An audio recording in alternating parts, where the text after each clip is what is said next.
આંતરરાષ્ટ્રીય યોગ દિવસ નિમિત્તે માળિયાહાટીના હાઈસ્કૂલના પ્રાંગણમાં તથા ગિરનાર હાઈસ્કૂલમાં ભવ્ય યોગ કાર્યક્રમનું આયોજન કરવામાં આવ્યું હતું.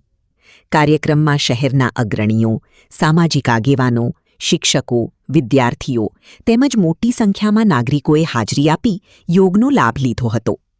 કાર્યક્રમ દરમિયાન વિવિધ યોગાસનો, પ્રાણાયામ અને આરોગ્યવર્ધક કસરતોનું માર્ગદર્શન આપવામાં આવ્યું હતું. યોગના માધ્યમથી શારીરિક, માનસિક અને આધ્યાત્મિક સ્વાસ્થ્ય કેવી રીતે પ્રાપ્ત કરી શકાય તે અંગે પણ માહિતી આપવામાં આવી હતી. કાર્યક્રમમાં જિલ્લા ભાજપ પ્રમુખ ચંદુ મકવાણા, તાલુકા ભાજપ પ્રમુખ, જિલ્લા પંચાયત સદસ્ય જીતુ સિસોદિયા, માળિયા મામલતદાર કીવાળા, હાઈસ્કૂલના પ્રિન્સિપાલ શીતલબીન કારિયા સહિત ઉપસ્થિત રહેલ. વિશેષ રૂપે બ્રહ્માકુમારીઝ માળિયાહાટીના સેવા કેન્દ્રના સંચાલિકા બ્રહ્માકુમારી મીતાબીને યોગનું મહત્વ જણાવ્યું કે યોગ માત્ર શરીરને સ્વસ્થ રાખવાનું સાધન નથી, પરંતુ આત્માને પરમાત્મા સાથે જોડીને આંતરિક શાંતિ, શક્તિ અને સુખનો અનુભવ કરાવતું આધ્યાત્મિક વિજ્ઞાન છે.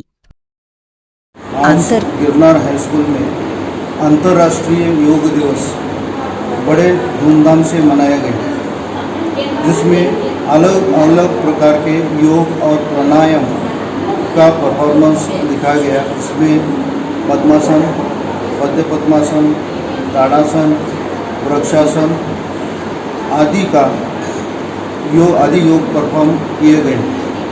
इसमें जो मालिया के योग ट्रेनर हैं किरण बेन और उनके ग्रुप बहुत अच्छी तरह से बच्चों को योग कराया और इस दिन को सफल बनाने में योगदान दिया. साथ ही साथ इस कार्यक्रम को सफलता बनाने के लिए हमारे ट्रस्टी और प्रेसिडेंट नवीन भाई बानोरिया और ट्रस्टी मेंबर उन्होंने सहयोग दिया, जिसकी वजह से आज हम योग दिन अच्छी तरह से मना सकें. Thank you. ओम शांति. બ્રહ્માકુમારી મીતાબેન.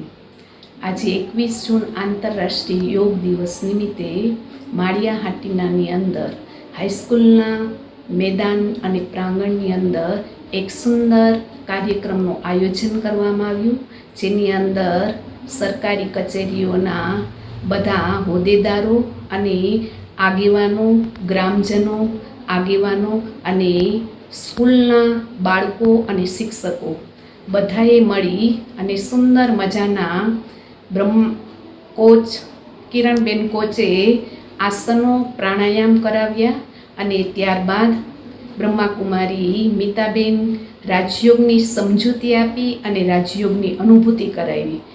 રાજયોગ એટલે કે આત્મા પરમાત્માનું મિલન.